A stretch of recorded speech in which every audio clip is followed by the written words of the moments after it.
Anda kembali di iNews Prime bersama saya Abraham Silaban. Pemirsa, kasus kekerasan oleh anak pejabat pajak memasuki babak baru. Komisi Pemberantasan Korupsi memeriksa mantan pejabat pajak yang juga ayah dari tersangka Mario, Rafael Aluntri Sambodo. Sudah hadir bersama kami Koordinator Masyarakat Anti Korupsi Boyamin Saiman. Selamat malam Mas Boyamin. Malam Abraham dan malam pemirsa semua. Ya, Mas Boyamin, apa sesungguhnya langkah yang kita harapkan dari KPK untuk memastikan semuanya terang benderang kaitannya dengan alur asal muasal kekayaan Rafael Alun Trisambodo?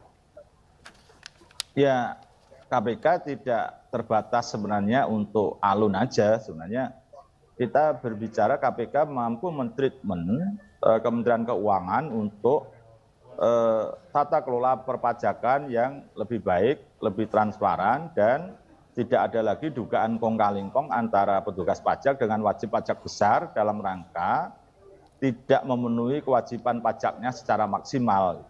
Kan ini sebenarnya bukan korupsi terhadap pajak-pajak kita, itu bukan. Tapi dugaannya itu kan memperoleh dugaan gratifikasi, hadiah, suap, atau ucapan terima kasih dari wajib pajak yang tanda kutip dibantu. Dibantunya itu ya berarti mengurangi kewajiban pajaknya.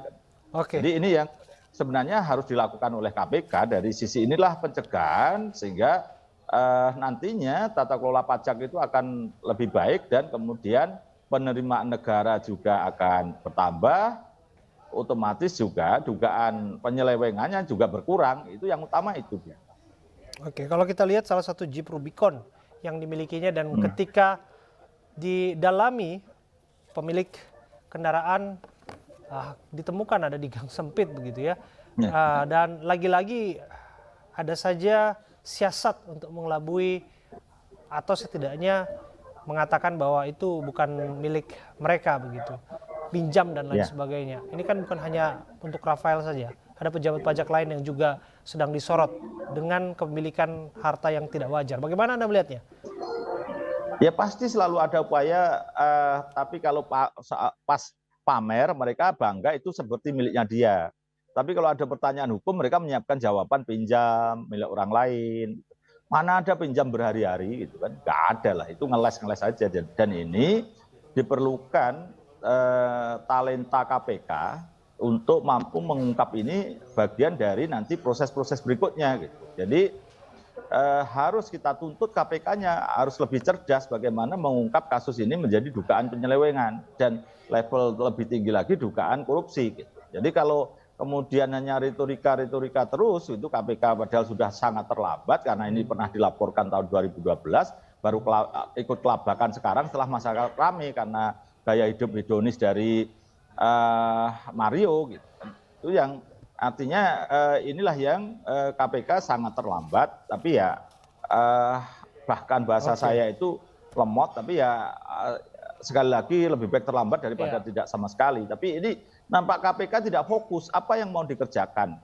Dan sekali lagi misalnya begini, mestinya kalau dalam dua kendaraan ini ada Moge, ada Rubicon. Rubicon dengan diakali itu. Tapi Moge itu kan diduga tidak ada plat nomornya, begitu. Atau diduga pada posisi tertentu bisa saja ini motor bodong. Nah, kenapa itu bisa bodong tapi bisa masuk Indonesia?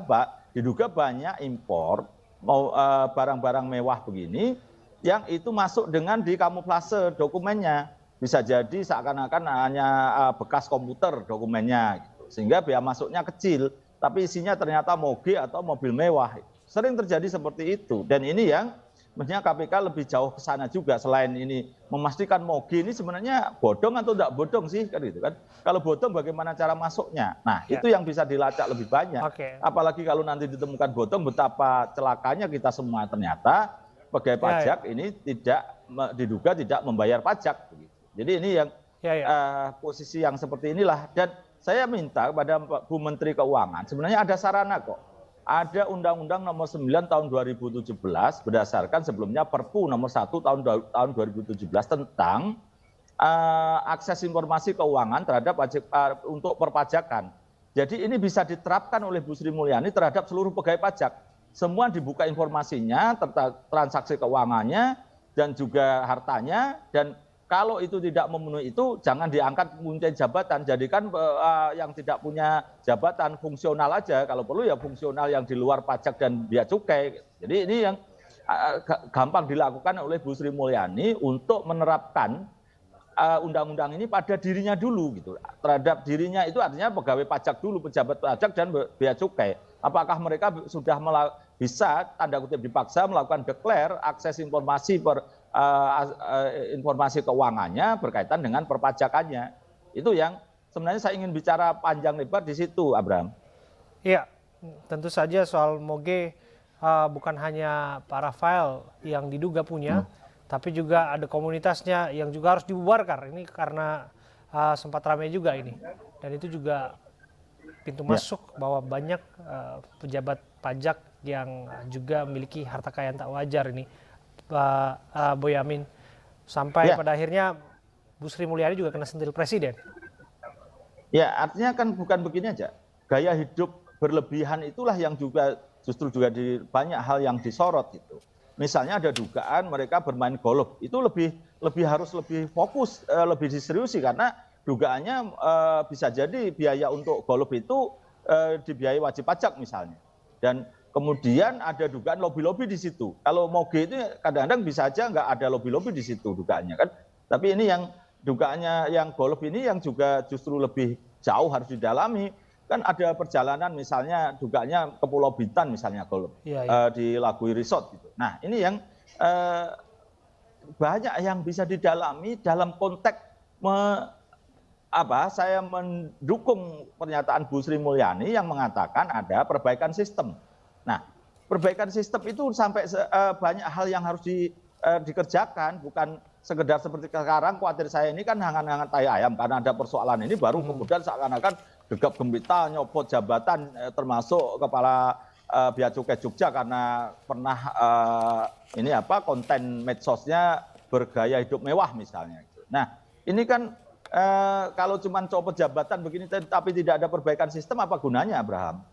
Baik, terima kasih Pak Boyamin Saiman. Tentu ini jadi pelajaran bagi pejabat siapapun untuk lebih jujur lagi untuk mendaftarkan harta kekayaan mereka miliki. Terima kasih atas waktu Anda.